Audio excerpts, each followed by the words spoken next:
ভালো লাগছে। অনেকদিন পরে এফডিসিতে আসলাম শিল্পী সমিতির নির্বাচনের পরে। প্রায় ২ বছর পরে এফডিসিতে আসলাম। ভালোই লাগছে।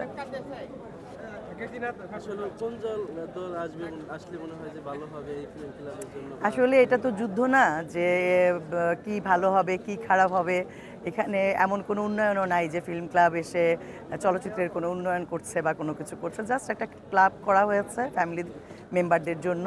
এখানে চলচ্চিত্রের অনেকেরই ফ্যামিলি মেম্বার এখানে মেম্বার আছে, বা আমরা চলচ্চিত্রের শিল্পী যারা আছে তারা আছি, প্রডিউসার আছে, ডিরেক্টর আছে, ক্যামেরার আছে, অনেকেই আছে চলচ্চিত্রের। তো এখান থেকে চলচ্চিত্রের উন্নয়নের কিছু কিছু করার বা চলচ্চিত্রের জন্য করার তেমন কিছুই নেই। জাস্ট এখানে ফ্যামিলি টাইম এক্সপ্লেন করার জন্য অনেক সময় দেখা যায় যে আর্টিস্টরা কোথাও যেতে পারে না, বাইরে কোথাও যে বসতে পারে না, বাড্ডা দিতে পারে না। ওখানে একটা ঘরোয়া পরিবেশ আছে, সুন্দর একটা পরিবেশ সৃষ্টি করেছে। এর আগে যারা ছিল তারা শুনেছে নিকেতনে। আমি অবশ্য বহু বছর ফিল্ম ক্লাবে যাই না, আমি জানিও না ফিল্ম ক্লাব সব মানে এখন কী অবস্থা, বাট শুনি আমাকে অনেকেই ইনভাইট করেছে যে এখন অনেক সুন্দর একটা পরিবেশ নাকি হয়েছে। তো এর আগে অমিত হাসান ছিল বোধহয়, ওমর সানি ছিল, অমিত হাসান ওরা ছিল। ওই সময় ওরা আমাকে অনেক বলেছে যে আসো সমিতিতে, এখন অনেক ভালো পরিবেশ। তো আমার আসলে নিজের ব্যস্ততার জন্য যাওয়া হয় না। তো যেই আসুক, এতদিন লিপু ভাইরা ছিল, লিপু ভাইও আমার একসময় প্রডিউসার, হলি ভাই, লিপু ভাই। তো এখন আলম সাহেবরা দাঁড়িয়েছে। তো যে আসবে তাদের জন্যই আমার ওয়েলকাম। কি বলবেন তাদের উদ্দেশ্যে, কি বলবেন ফিল্ম তাদের উদ্দেশ্যে বলবো রেষারেষি ঝগড়াঝাটি না করে সুন্দর মতো, কারণ এখন যা হচ্ছে শিল্পী সমিতি নিয়ে যুদ্ধ, প্রযোজক সমিতি তো অলমোস্ট কেস টেস হয়ে বন্ধ হয়ে আছে। তো চাই যে সবাই মিলেমিশে, যেই আসুক মিলেমিশে সুন্দর মতো যেন কাজ করে। যেহেতু এখন আপনাকে সিনেমায় নাটকে বা অভিনয়ে বেশি একটা দেখা যাচ্ছে না, আপনি কি নিয়ে ব্যস্ত সময় কাটাচ্ছেন যদি একটু বলেন? আমি আসলে আমার বাচ্চাদের নিয়ে ব্যস্ত সময় কাটাচ্ছি। আমার বাচ্চারা ছোট ছোট বলতে আমার ছেলে গ্রেড 5-এ পড়ে আর আমার মেয়ে 4th গ্রেডে পড়ে। ওদের স্কুল, ওদের পড়ালেখা এই।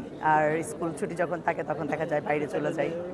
এই এই আগামীতে তো শিল্পী সমিতির নির্বাচন হওয়ার কথা রয়েছে, এটা নিয়ে কি বলবেন? যেটাই হোক, যারাই আসুক ভালো কিছু করুক। কারণ যারা এজেন্ডা দিয়ে আসে বা যারা দিয়ে এসছে এতদিন, যে অনেক কিছু করার একটা এজেন্ডা ছিল আমার মনে হয়, আমি যতটুকু লাস্ট নির্বাচনে শুনেছি, কতটুকু কার্যকর করেছে আপনারা ভালো বলতে পারবেন আমার চাইতে। যে যত অনেক এজেন্ডা কিন্তু তাদের ছিল, আমরা এই করব, আমরা ওই করব।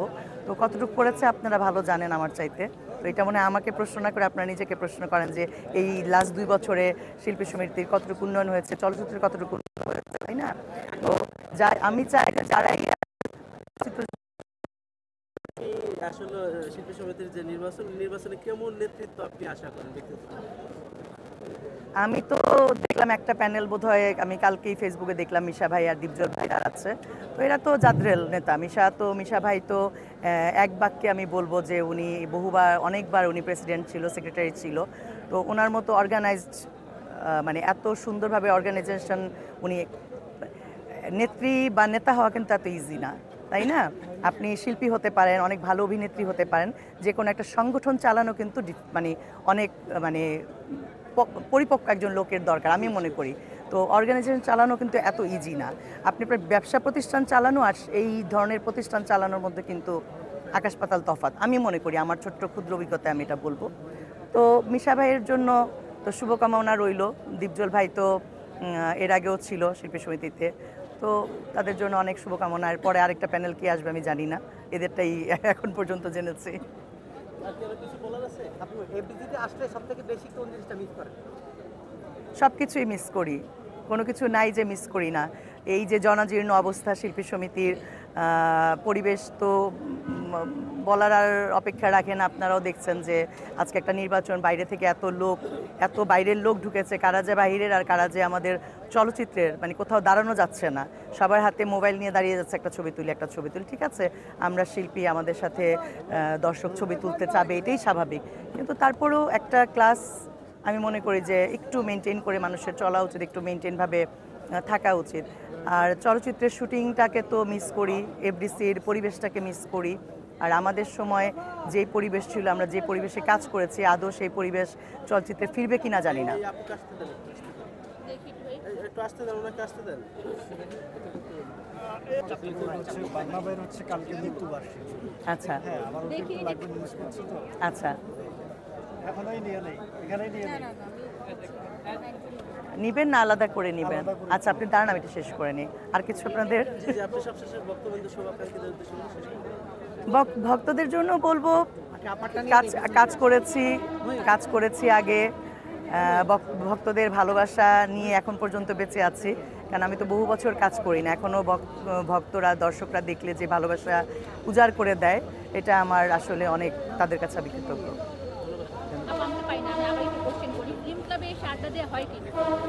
আমি ফিল্ম ক্লাবে মনে হয় 20 বছর হয়েছে আমি ফিল্ম ক্লাবে আসছি কিনা।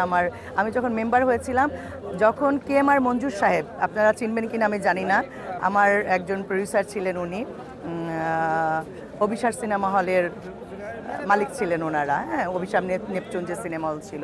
তো KMR মঞ্জুর সাহেব যখন ফিল্ম ক্লাবের প্রেসিডেন্ট ছিল, তখনই আমি কিন্তু মেম্বার হয়েছিলাম। তো ওই যে তখন পল্টনে একটা অফিস ছিল, তখন একবার এসেছিলাম, তারপর আমি ফিল্ম ক্লাবে আর আমার যাওয়া হয়নি। ইনফ্যাক্ট লাস্ট 2টা ভোটও আমি দিতে আসিনি, আমি দেশের বাইরে ছিলাম। এই বছর জানুয়ারিতে হওয়াতে আমার নর্মালি ডিসেম্বরে ইলেকশনটা হয়, তো ওই সময়টা দেখা যায় আমাদের স্কুল ভ্যাকেশন থাকে, আমি দেশের বাইরে থাকি। তো এবার আমি 2 বছর মানে 2টা টার্ম পরে আমি ভোট দিতে আসলাম। এই দুইটা টাইম আগে যখন আসছেন আর এখন আসেন, পরিবর্তনটা কি দেখতে পাচ্ছেন? এখানে তো সবকিছুই কমে গেছে, আপনারা এখন ক্লাবে আড্ডা দিতে আসেন না, এই ব্যাপারটা কেমন ভাবে দেখছেন? এখন যদি বলি যে নির্বাচনের পরিবেশ বলি, আগে তো একটা পরিবেশ ছিল, একটা জায়গায় আমরা দেখা গেছে এক এক কোণাতে এক এক সাইড করে শিল্পীরা, ডাইরেক্টর, প্রডিউসাররা বসে একটা আড্ডা দেওয়ার পরিবেশ ছিল, বসে আমরা গল্প করেছি, সবাই সবার কুশল বিনিময় করেছি। এখন কিন্তু কোথাও সেই পরিবেশটা নাই, শুধু মানুষ আর মানুষ, কোথাও আপনি দাঁড়াবেন সেটাও নাই, কোথাও আপনি বসবেন সেটাও নাই। এবং ওইভাবে মানে পরিবেশটা যেহেতু এত মানে জটিল অবস্থা হয়ে গেছে এখানে, যার কারণে সবাই এসে ভোট দিয়ে দিয়ে তাড়াতাড়ি করে চলে যাচ্ছে। নির্বাচন ছাড়াও কেমন সময় আসেন কিনা? না আপু, আমি এখানে আমার শিল্পী সমিতি নির্বাচনে আমি 2 বছর আগে এসেছিলাম, আর 2 বছর পরে আমি আসলাম, কারণ যেহেতু কাজ নেই। আর আগে যারা ছিলেন, লাস্টে যারা শিল্পী সমিতিতে যারা প্রেসিডেন্ট, সেক্রেটারি যারা ছিলেন, আগের যে গ্রুপটা ছিল, তারা বিভিন্ন অকেশনে ডাকতো, খোঁজ নিত, দেখা যেত কোনো না কোনো কারণে হয়তো আসা হতো। কিন্তু এখন এই লাস্ট 2 বছরে ওইভাবে দেখা গেছে যে পিকনিক হচ্ছে, পিকনিকের আগের দিন রাতে কার্ড পৌঁছেছে বাসায়, তো আগের দিন রাতে কার্ড পৌঁছলে পরের দিন সকালে নিশ্চয়ই আপনি পিকনিকে যেতে পারবেন না। তো এই জন্য একটু আগে আমি বলছিলাম যে সংগঠন চালানো খুব কঠিন একটা ব্যাপার, যে কোনো কিছু অর্গানাইজ করা, এটাকে দক্ষ হাতে চালানো। কারণ আমি একজন শিল্পী, এই চলচ্চিত্র আমার জন্য অনেক কিছু করেছে, আমি চলচ্চিত্রের জন্য কি করেছি আমি হয়তো সেটা সেভাবে বলতে পারবো না, দর্শক বলতে পারবে। হয়তো কিছুটা কন্ট্রিবিউশন আমার চলচ্চিত্রের জন্য আছে। আমি যদি 35টা ছবি করে থাকি, সেখান থেকে প্রডিউসার কিছু লগ্নি করে কিছু প্রফিটও করেছে। ওই ছবিটাতে কয়েকশো বলবো না, 1000 লোক কাজ করে ওখান থেকে জীবিকা নির্বাহ করেছে। তো কিছুটা কন্ট্রিবিউশন আমারও ছিল। তো আপনি একটা পিকনিক হবে, একটা ইফতার হবে,